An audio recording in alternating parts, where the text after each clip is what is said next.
Deres kongelige højhed, mine damer og herrer, på vegne af Fonden til opretholdelse af mindesmærket på Skamlingsbanken er det mig en stor ære at byde jer alle velkommen til mindehøjtideligheden i Herning af 70-årsdagen her i dag. Mit navn er Knud Erik Langhoff.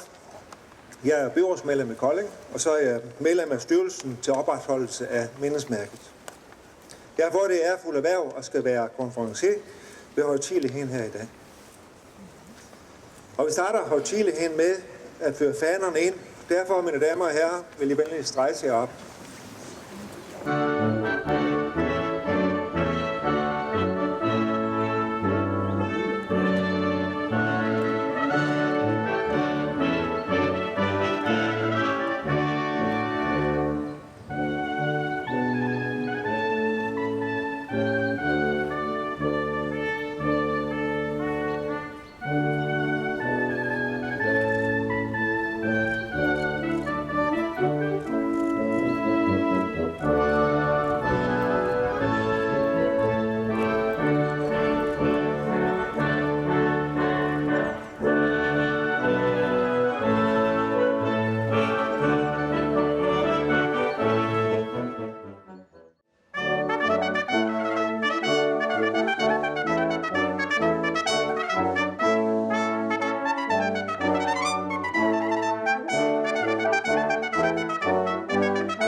Kongelige højhed, borgmester, kære gæster og ikke mindst kære skoleelever, hjertelig velkommen til denne højtideligholdelse af befrielsen for 70 år siden i dag.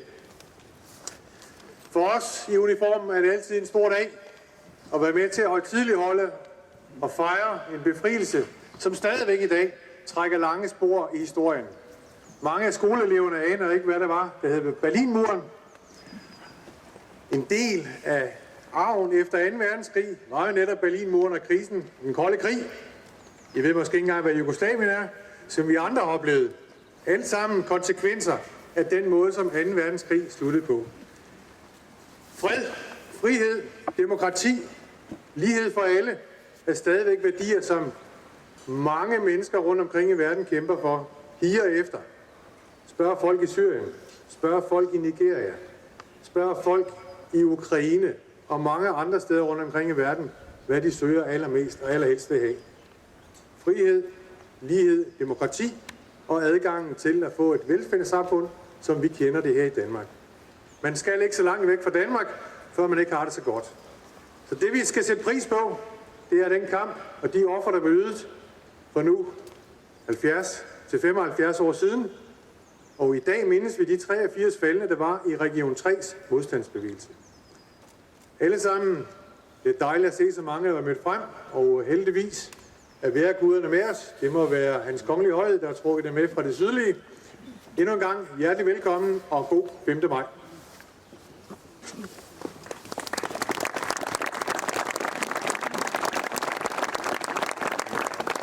Og næste punkt på dagsordenen, det er så, at vi synger sangen En Lærke Lette, og det skulle være i sanghæftet.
Så deres kongelige højhed, det er også en stor glæde at blive velkommen, specielt til dem, og vi glæder os til, at de skal holde årets mindetale.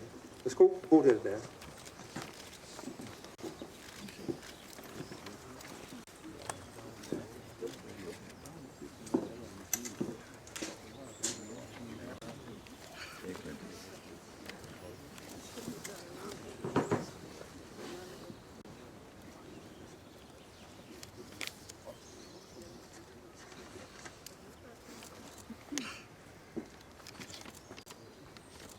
Skamlingsbanken er et særligt sted, og har sikkert været det i årtusinder.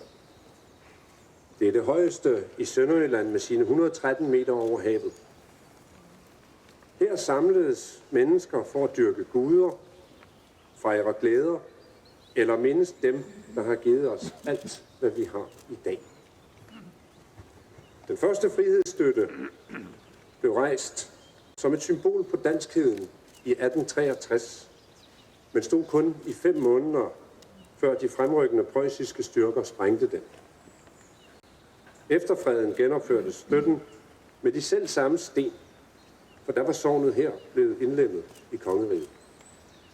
De følgende 50 år fulgte ikke så få mindesmærker her på banken, og efter 2. verdenskrig opførtes så klokkestablen til minde og ære for de 83, der betalte den højeste pris for vores frihed. 5. maj er en særlig dag, og det har den kun været i 70 år. For de, der er gamle nok til at kunne huske den morgen i 1945, er dagen endnu mere markant. Og for nogle af de ældste tilstedeværende i dag, veteranerne og frihedskampen, er det måske årets største dag. For 75 år siden blev Danmark besat, og i 5 mørke år var vi under et undertrykkende fremmedstyre. Danmark kom igennem krigens 5 lange år, uden at opleve de samme voldsomme ødelæggelser og krigshandlinger som store dele af Europa. Og det var fordi Danmark ikke var en aktiv krigsførende part. Ikke desto mindre var der herhjemme folk med en trang til at kæmpe mod undertrykkelse og tvang. De var helt almindelige danskere i alle aldre, men med et særligt mod. Over 300 danske frihedskæmpere måtte lade livet i denne frihedskamp, og de 83 af dem var sønderjyder. Frihedskampen stod stærkt i det syd- og sønderjyske. I Sønderjylland er tilhørsforholdet til kongeriget Danmark noget helt særligt, fordi man fra 1864 til 1920 var under tysk herredømme, og flere tusinder måtte lade livet i tysk tjeneste under 1. verdenskrig. Krig koster, og regnskabet gøres op i menneskeliv. Fred har også sin pris, for genopbygning og konsolidering er ikke gratis. Men frihed kan vi ikke værdiansætte. Den er blodet i vores årer. Frihed og demokrati har ganske vist vundet frem mange steder siden afslutningen af 2. verdenskrig. Men der har aldrig i de 70 år været så mange konflikter rundt om i verden, som der er nu. Usikkerhed, ufred, krig og terror er blevet en del af dagens nyheder. Vi skænker det knap nok en tanke, men friheden er ikke givet, og mange steder er den endda frarøvet. Der er fortsat brug for folk, der holder frihedsidealerne i hævd, i lighed med det, hvor frihedskæmpere stod, kæmpede og døde for.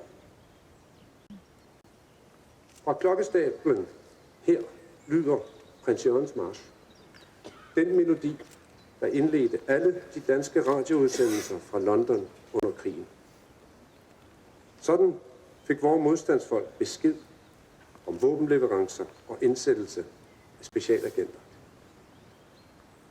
Derpå drog de på deres mission, uden at vide, om de ville komme hjem igen. Vores frihed var dem mere dyrebar end deres eget liv. For mange kan alt det virke som en fjern, ukendt og måske ligegyldig historie. Men heldigvis har vi de senere år blandt andet kunnet se danske film, som har været med til at sætte billeder på den del af historien og minder os om, at den frihed, vi i dag tager for givet, har kostet liv. Så det glæder mig at se de unge mennesker her på Skamlingsbanken, der mindes og ærer vores faldne frihedskæmpere. Det er derfor, vi tændte lys, levende lys, i vinduerne i går aftes. Og vi gør det igen til næste år. I 5 år var lyset forbudt, og mørket lå over landet. Frihedskæmperne var gløden, som aldrig blev slukket. Og da lyset omsider kunne brænde igen, havde deres offer ikke været forgæves. Vi bøjer hovedet i taknemmelighed.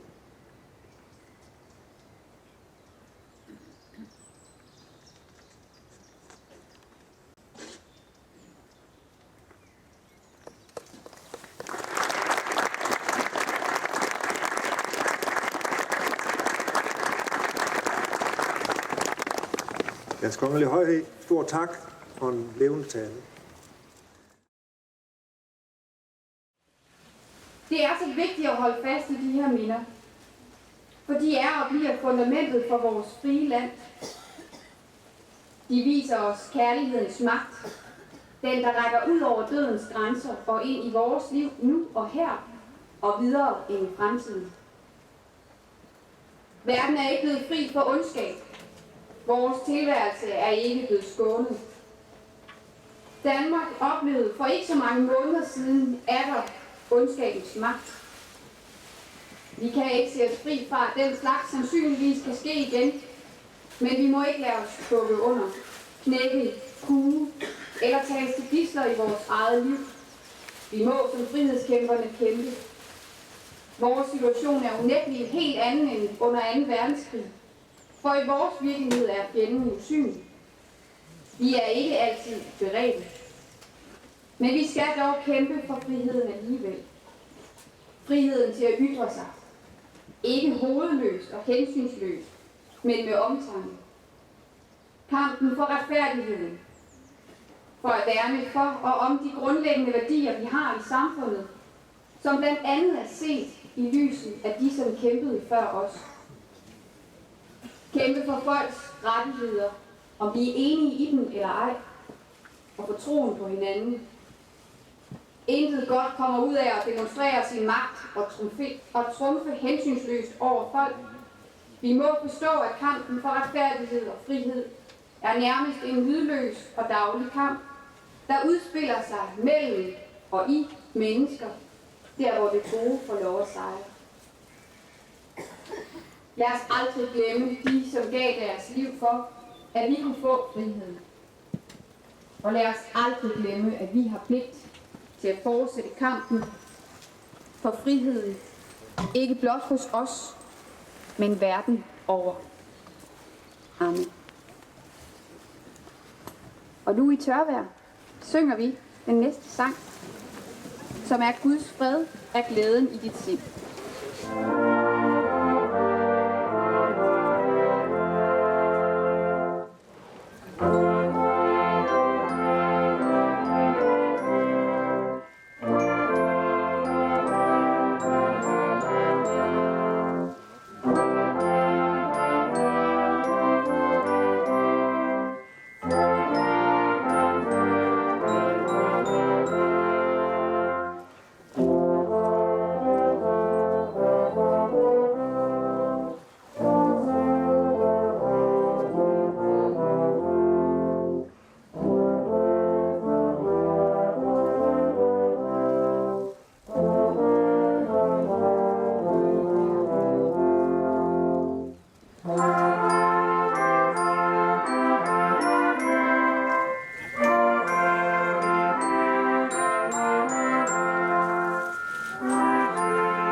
Lad os sammen bede fader vor.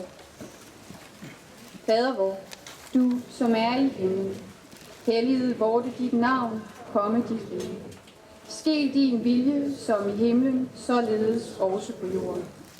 Giv os i dag vor daglige brød, og forlad os vores skyld, som også vi forlader vores skyldnere. Og led os ikke ind i fristelse, men fri os fra det onde. Til dit er riget og magten og æren i evighed. Amen. Og jeg vil gerne bede jer rejse jer. Og modtage Herrens velsignelse. Herren velsigne dig og bevare dig. Herren lader sit ansigt lyse over dig og være dig nådig.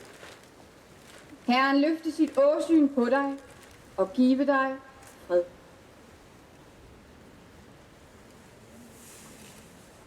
Amen. Vi synger den sidste salme, som er "Det dufter lysegrønt af græs".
Og nu skal vi nemlig for første gang høre klokkespillet med det tonerigtige slag, altså den tonerigtige melodi. Det har vist sig, at i de 70 år, knap 70 år, der har været her, der har den faktisk ikke spillet rigtigt. Men det kommer den til at gøre fra nu af. Og nu beder vi om, at klokken bliver tændt.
Vi er i den situation i år, at vi har fået hjælp fra en flok skolebørn. Og det er således, at vores formand, oberst Bagerskov, har været rundt på skolerne og undervise i besættelsestiden og det, der er sket efterfølgende. Og derfor så skal skolebørnene nu indlede en ceremoni. Jeg tror, at obersten gerne har lov til at starte op. Værsgo. Tak. Det er korrekt. Jeg har været rundt og på skoler i området og give min version af besættelsestiden og de trænge, man kan trække til tiden i dag. Det er så aftalt med de kære skoleelever og deres lærer, det er, at de læser et digt op, et 3 vers, og de 83 navne på de faldne. Så derfor vil jeg gerne bede de skoleelever, der skal læse digte og navne, der kommer herop. Og som aftalt, så står jeg lige bagved, hvis du skulle være et eller andet, vi skal tale om. Værsgo.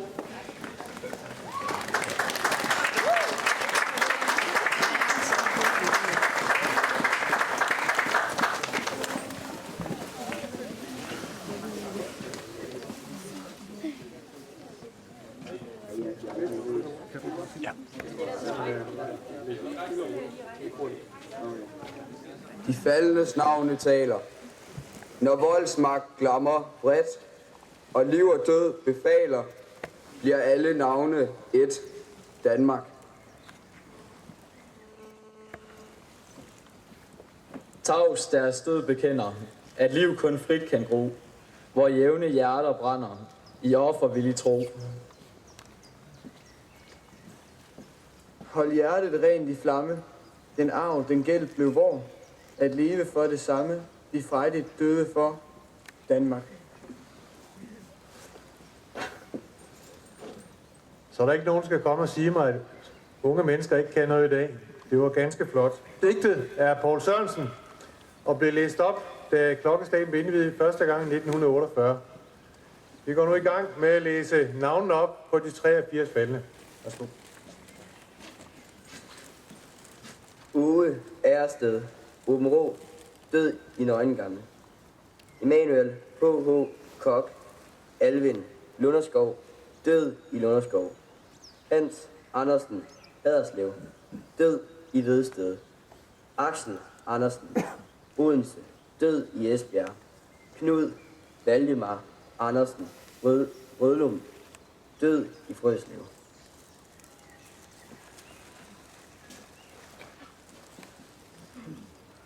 Jes Peter Asmussen, Hellevad, død i Nøgengamme.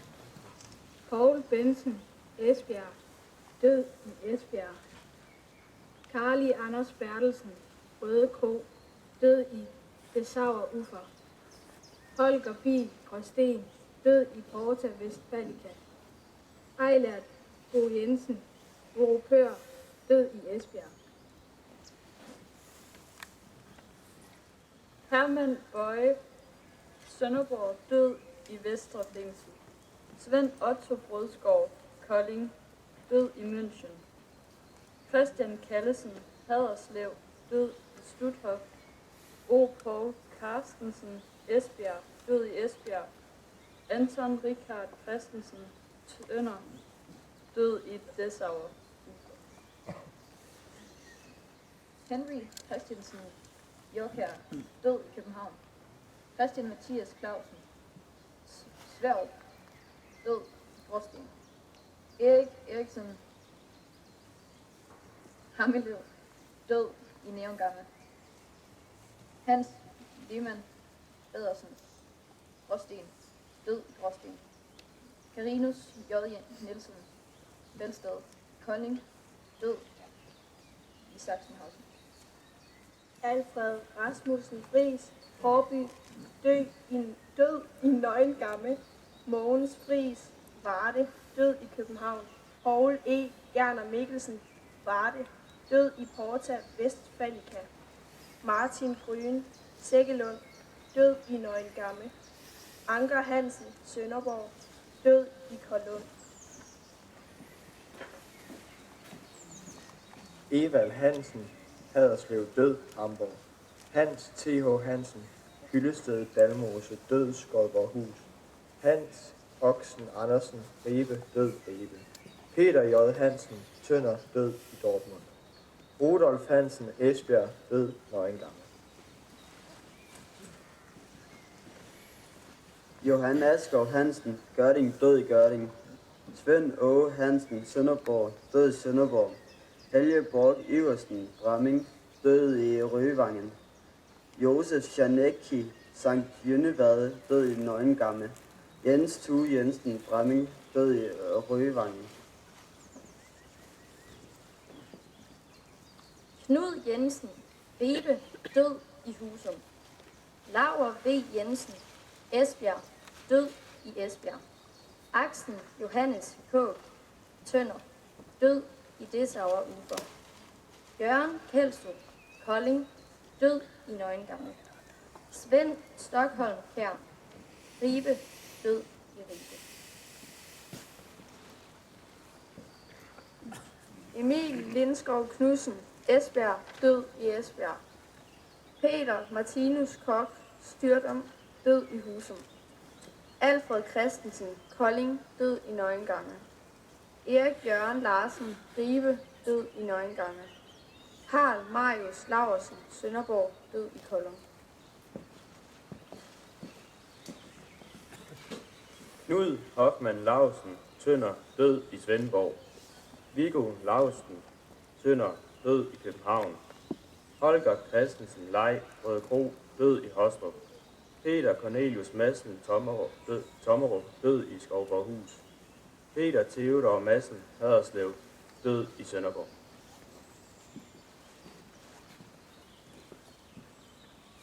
Poul Børge Navn, Esbjerg, død i Nøgengamme. Karl Thomsen Nielsen, Tinglev, død i Hamborg. Hans Silas Nielsen, Tjæreborg, død i Rødvang.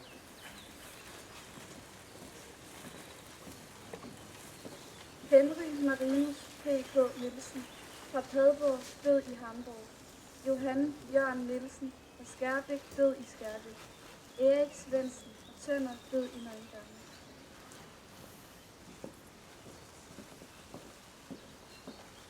Peter Nielsen, fra Esbjerg, død i Vejbakken. Poul Max Bang Nielsen, fra Esbjerg, død i Røvangen. Nikolaj J. Nikolajsen, fra Vejstrup, død i Forta Vestprædik. Knud Nordentoft, fra Varde, død i Husum. Egon Bruno Nørgaard, fra Områ, død i Kolding. Karl Valdemar Olesen, fra Lundeskov, død i Rammeløs i Sverige.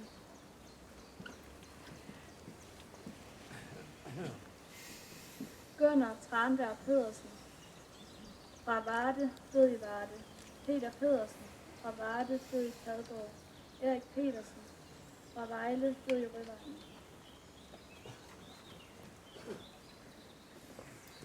Robert Petersen, fra Bramming, død i Bramming. Nis Philipsen, fra Brastrup, død i København. Johannes Brahl, fra Ribe, død i Ribe. Ove Rasmussen, fra Klamsbjerg, død i Kollund. Peter Andersen Riber, fra Ribe, død i Porta Vestbilka. Ove B. Rosenkjær, fra Tønder, død i Svissing ved Husum.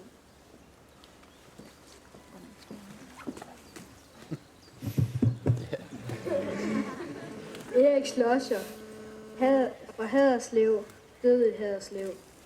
Svend Åge Schmidt, fra Haderslev, død i København. Thomas Skødt, fra Guldager, død i Varde. Paul Seidenfarten, fra Kolding, død i Nøgengamme. Leo Falk Simonsen, fra Tinglev, død i Hamburg. Jørgen Bæk Simoni, fra Varde, død i Husum. Erik Bondo Svane, fra Områ, død i Dessauer Ufer. Herman Svendsen, fra Skærbæk, død i Skærbæk. Jørgen Teilmann, fra Over Jerstal, død i København. Børge Pugård Thomsen, fra Esbjerg, død i Esbjerg. Knud Henrik M. Vindel, fra Gråsten, død i Nøgengamme. Kai Lykke Sørensen fra Ribe, død i Ribe.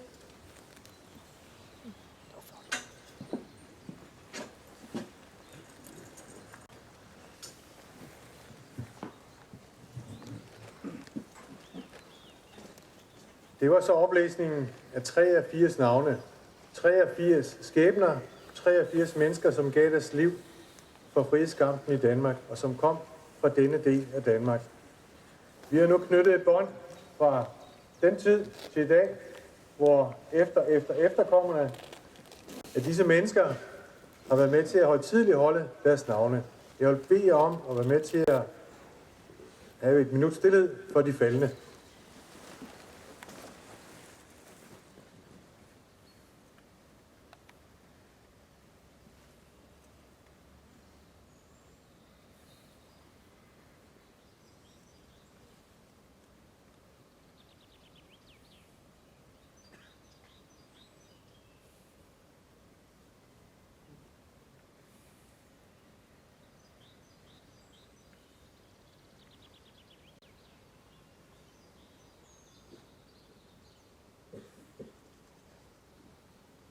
Tak.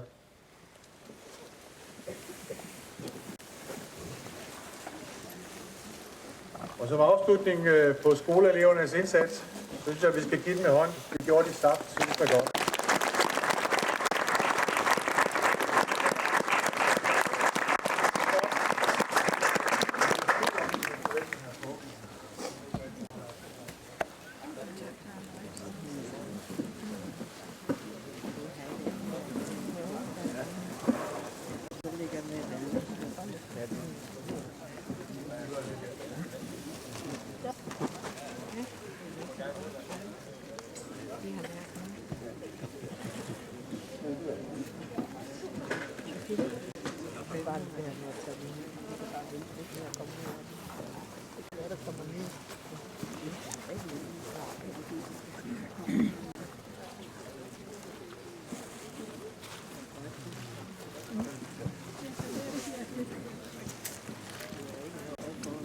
Ja, og næste punkt på dagsordenen, det er så, at vi synger Det haves jo nylig rent, og det er det næste i sanghæftet.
I får en masse mere. Tak.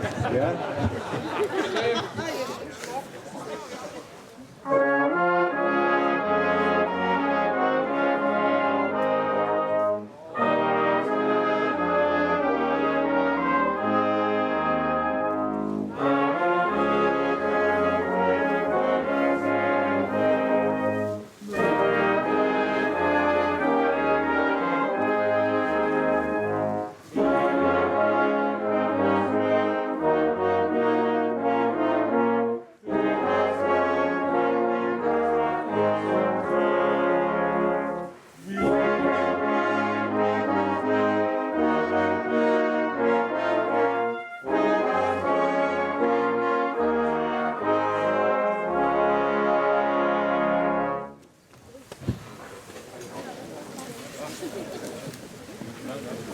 Ja, en lille svitser skal der være plads til.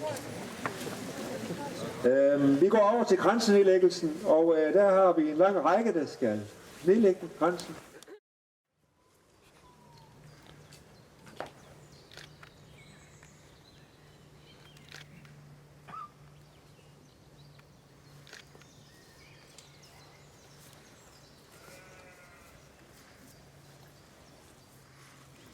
Den næste krans er fra Fronts styrelsen, og det er ved Rufors Flemming Agerskov.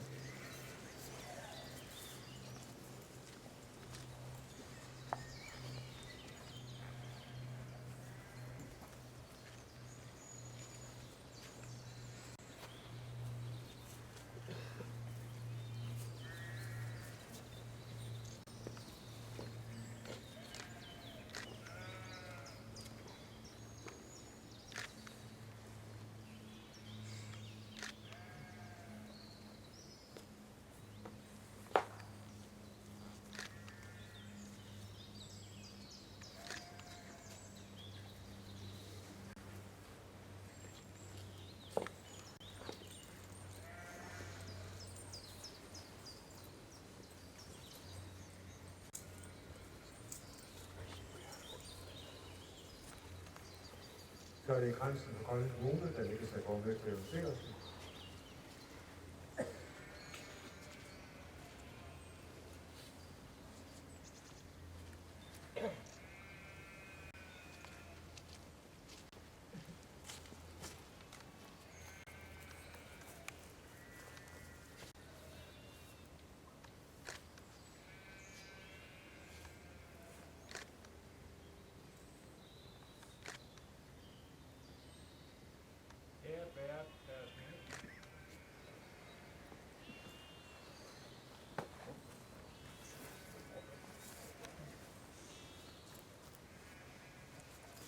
Så er det fra hjemmeværende Kongelig Kolding. Det er et kaptajn Niels Ole Prisholt.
Så er det en buket fra Haderslev Gardeforening, der ligger til John Vitail.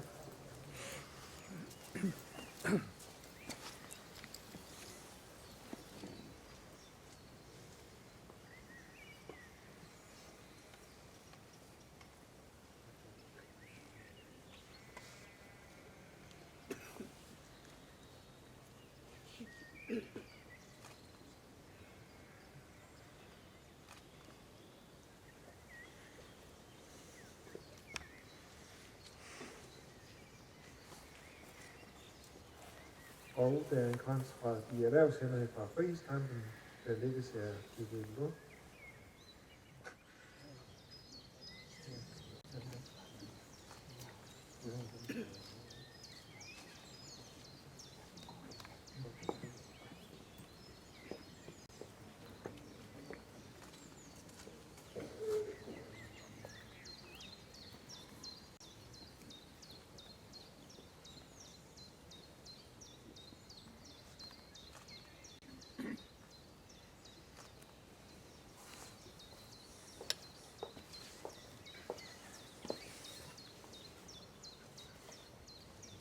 Så er der en krans fra Goldborg Sikkerhed, der lægges af Børge Jensen.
Tak for det. Vi synger altid frejdigt, når vi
Deres kongelige, mine damer og herrer, jeg vil bede dem rejse jer op, således at vi kan føre fanen ud, fanerne ud.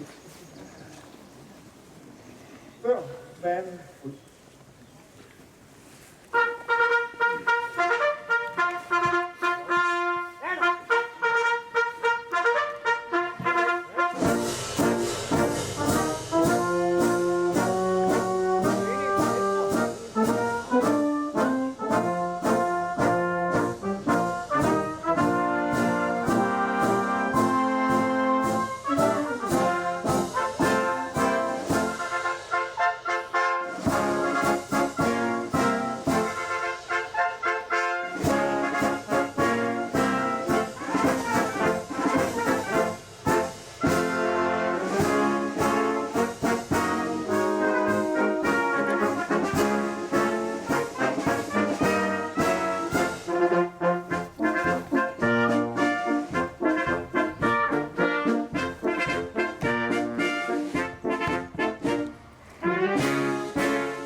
Dernæst vil jeg gerne takke Kolding Kommune for at have været lidt fremme i skoene med henblik på at kunne renovere klokkestablen, så den kunne spille de rigtige klange. Så vil jeg gerne takke alle vores skoleelever, som er mødt op her i dag. Det har været en fornøjelse at have med, og jeg håber selvfølgelig, at I møder op en anden gang. Om det så kræver, at jeg kommer forbi og holder et foredrag for jer, så gør jeg gerne det. Det har været en fornøjelse, og I har været rigtig dygtige. I kan godt sige til jeres dage, skal have en ekstra time fri i løbet af ugen.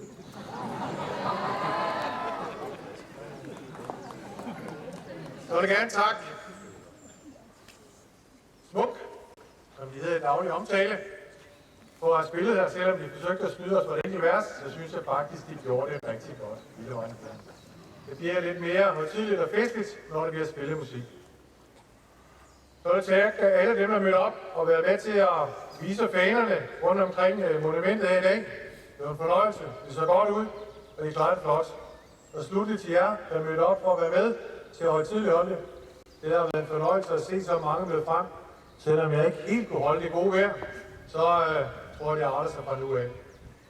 For de, der ikke har bestilt kaffe op på restauranten, så er der en mulighed for at komme op og tilkøbe, hvis de har lyst til det herefter. Dette slutter ceremonien for i dag.